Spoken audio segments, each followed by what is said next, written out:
कल्पना आहे की मी वारंवार सांगतोय की या पॅनल क्रमांक 29 मध्ये भूमाफिया, ठेकेदार, अनधिकृत काम बांधकाम करणारे उमेदवार तुम्ही दिलेले आहेत.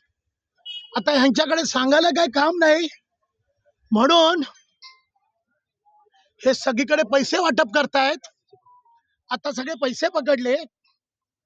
एका मत्ताला 3000 रुपये प्लस महिलांसाठी वेगळं पॅकेज प्लस त्यांना कुपन दिलेत. आताच आज पण सकाळी होतं इथे कुठे भानुशाली हॉल, तिथे यांचे उमेदवार घेऊन जाऊन आले. आता कुपन घेतलेत. आता कुपनच्या माध्यमातून पैसे जाणार आहेत. ही वेळ काय येते? आज आयरेगाव बक्काल करून ठेवलाय. आपण जिथे बसलो हा सुनील नगरचा वार्ड आहे. बघा काय परिस्थिती आहे. इथल्या लोकांना विचारा, 10 वर्ष नगरसेविका बघितली का? इथे त्यांनी एक काम दाखवावं. अशी परिस्थिती असताना प्रशासनाची दडपशाही कशा प्रकारे असते? मी त्यांना म्हटलं पंचनामा इथेच करा. ते म्हणतात पोलीस स्टेशनला. कोणता कायदा आहे? पंचनामा स्पॉटला होईल की पोलीस स्टेशनला होईल? वरनं त्यांना फोन आले. बीजेपीचे पदाधिकारी आले, मोठे मोठे पदाधिकारी इथे आले. आरोला यायला इथे 1.5 तास लागला का? बाजूला आहे ना. 2 मिनिटावर. अरे बाबा थांबा ना, मला बोलू द्या. आरोला यायला 1.5 तास का लागला? म्हणजे कोणती दडपशाही आहे? आता पण महिला जे आरोपी होती तिला मी सांगितल्यामुळे पिंजऱ्यात घेतलं आणि विशू पेडणेकरचे भाजपचे 2 कार्यकर्ते पकडले. त्यांना पळवण्याचा प्रयत्न का? मी मागच्या वेळेला तुम्हाला सांगितलं की यांची पोलखोल केली. बघा कसा आयरेगाव धारावी करून ठेवलाय. आणि ते सांगितलं म्हणून माझ्यावर दडपशाही? अगदी माझ्यावर फॉर्म भरण्यापासून यांची दडपशाही. मी फॉर्म भरल्यानंतर सुद्धा मला 48 तासापेक्षा जास्त भूमिगत व्हायला लागलं का? कोणती ताकद आहे?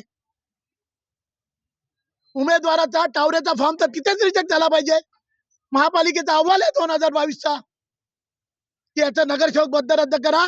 आणि सडा त्यांनी लिहिलंय, यांनी खोटे पेपर बनवले. सगळा अहवाल रेडी आहे.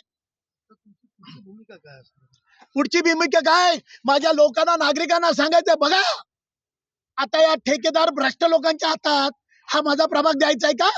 इथे नागरिकांना विचारा. रात्री 2 वाजता जरी कॉल आला तरी हा नितीन पाटलाचं उत्तर आहे की नाही? लोक इथे विचारा त्यांना. लोक विचारा. हे सुनील नगर वार्डात बसलोय मी. आता तुम्हाला माहिती आहे किती गुंड आलेत?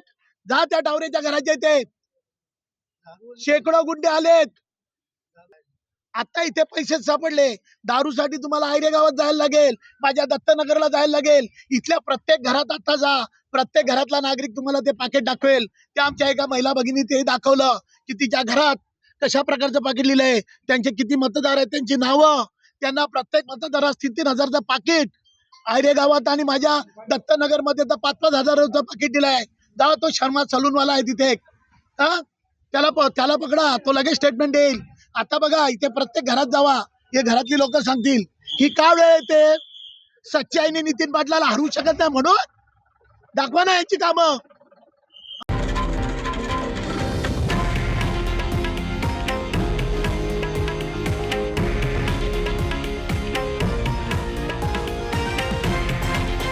हे आहे देशातील नंबर 1 न्यूज नेटवर्क आणि आपण पाहत आहात TV9 मराठी, एकमेव.